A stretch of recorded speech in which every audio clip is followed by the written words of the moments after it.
So, good morning po sa ating lahat, mga kababayan. So, nandito naman po tayo muli upang magbigay update dito po sa Ramon Magsaysay Boulevard, dito po sa ating NLEX connector, at dito sa ating Altura Market sa demolition doon sa may dulo. Sa pag-anam po ng on-ramp doon po sa area na yon. At sisilipin natin yung bahay doon na demolition kung ano na po pitsura. So, magandang umaga po mga kababayan, at ang oras po natin ay alas 7:29 po ng umaga, no? At nandito po tayo sa tapat po ng Altura Market, mga kababayan. So, ito po yung mga ginawang bakod dito, ano, na circular na metal works lang ang ginamit, no? At may mga awang-awang lang po siya para sa pagdaanan po ng tao, mga mamimili. Saka pintura na lang ng kulang. Maganda rin, ano, mga kababayan. At dito sa area na yan, dyan lang po yung bakod. Ayan. Pero doon sa may unahan, may mga ano na rin yan, may nakabang na po ng mga pundasyon para sa pagkakabitan po ng pinaka-poste na tubular. Bago natin umpisan itong ating pagpasada at pag-update doon sa may demolition sa may on-ramp ng ating NLEX connector, baka naman po pwede makahingi ng favor, like and subscribe at click the button bell para lagi po tayong updated sa ating mga in-update sa ating mga build better project, mga kababayan. So, tara, at hindi na po natin ito papatagalin, mga kababayan, at pupuntahan na po natin yung area nating i-update. So, tara, let's go, mga kababayan. Samahan niyo po ako, mga kababayan, ano, sa pag-update. So, sa mga messages, comment lang po kayo sa ating comment section, mga kababayan. Marami pong tao ngayon dito, no? Umaga pa lang. Alas 7:30 pa lang ngayon kasi nag-start tayo mag-video alas 7:29, 7:29.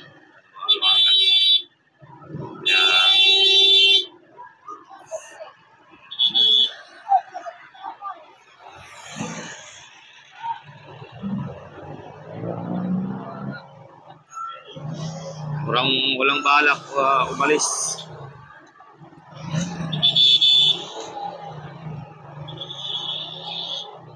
So marami po ang namimili sa oras na ito dito, mga kababayan. Ating mga kababayan sa Altura Market.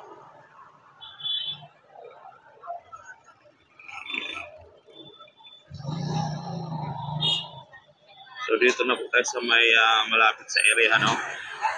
Ng i-update natin na bahay demolition.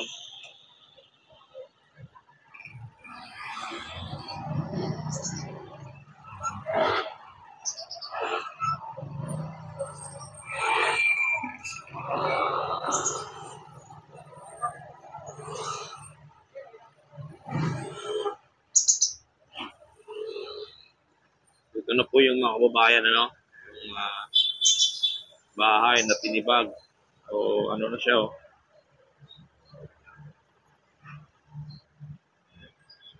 Kunting natitira na lang na pundasyon, uling yung natitira dahil po sa ginigiba nila na mga kababayan, ano. At ito, medyo malaki rin ito sa store ni nanay. Dami daw ito pag demolition. So wala pa mga workers, ano, papasok pa lang po ang ating mga workers dahil nga po sa mag-alas 8 pa lang yan, dito pa lang po sila, mga kababayan.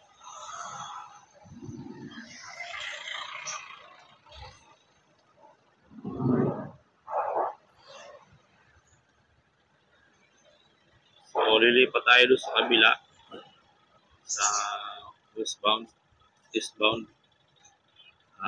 Silipin din natin itong mga babayan. Ito yung sitwasyon dito. Grabe. Wala na. Pabulbos na yung bahay dito. So, hindi na lang po pala tayo dadaan ng dito sa kabila. Doon na tayo dadaan sa Old Santa Mesa Street. Tagos po ng BOP. Babayan. Ito po yung on-ramp, no? Marami pang bahay dyan na gigiba. So, dito rin bahay na matandang bahay na. Dekada na po siya, mga kababayan.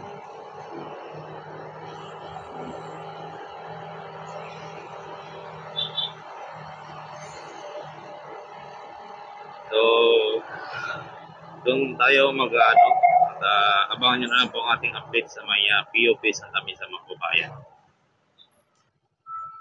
So, dito naman po, no, sa may B. Francisco Street, Santa Mesa, so may ano po ng POP. Nakikita natin itong mga hydraulic dito ng tower crane. Ang lalaki nito, mga kababayan, ano. Yan yung naman ang kataas. At may mga workers na tayo na nandito. At dito lang tayo sa may kalsada, ano. Nakikita natin itong mga sleeper release ng train. Marami dito.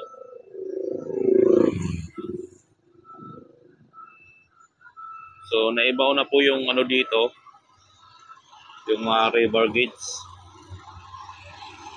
Naibaw na po, mga kababayan. Yan, nandiyan yung mga PNR, tumaan.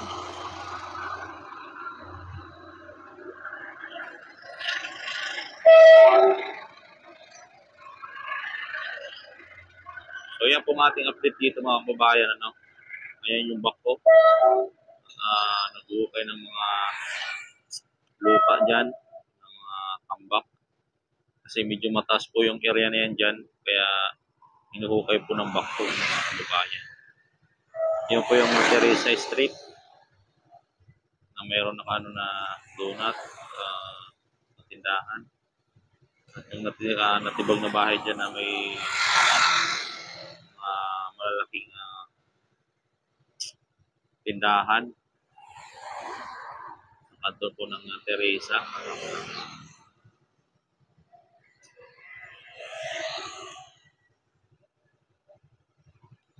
So yan lang po, mga babayan, ano, ang ating update sa umagang ito. At silipin din natin yung stage 3 double decker, mga kababayan. Kung ano na po yung itsura doon, mga kababayan, ano. So titingnan din po natin. So yan po ang ating mga workers. At nagmi-meeting pa po sila kung ano po ang umpisahan nila. Mga kababayan, no? Diyan yung mga foreman, engineer, puro yan, iba dyan ng mga nakaputing sombrero at yung mga tauhan niya, ano? So yan lang po, mga kababayan.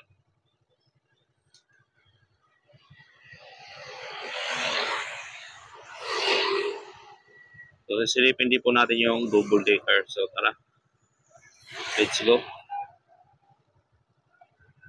Sisilipin din po natin.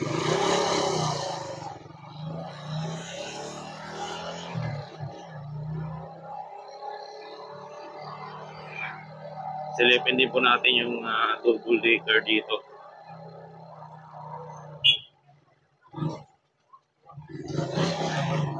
Sa may Paco Road, Santa Mesa.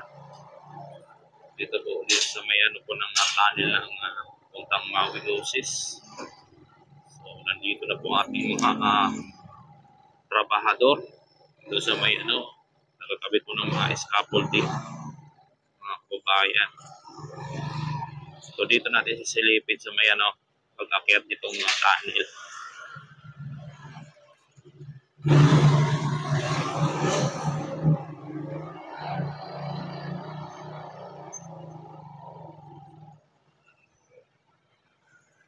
Ito po yung isa, yung unang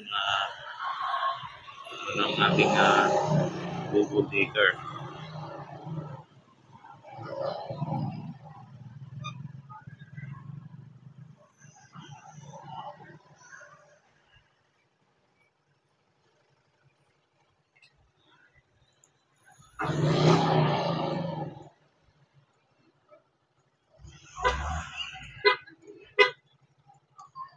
So ito naman po yung mga natibag ng mga nakaraan araw, linggo. Ito yung natibag na area ng B. Francisco. So itong area na to, mababawasan pa yan, yung phase 2 na yan. Kabila, mababawasan pa po yan mga kababayan. Hindi pa po na-umpisahan kasi hindi pa siguro ayos ng mabuti yung mga usapan ba, presyuhan ng bahay.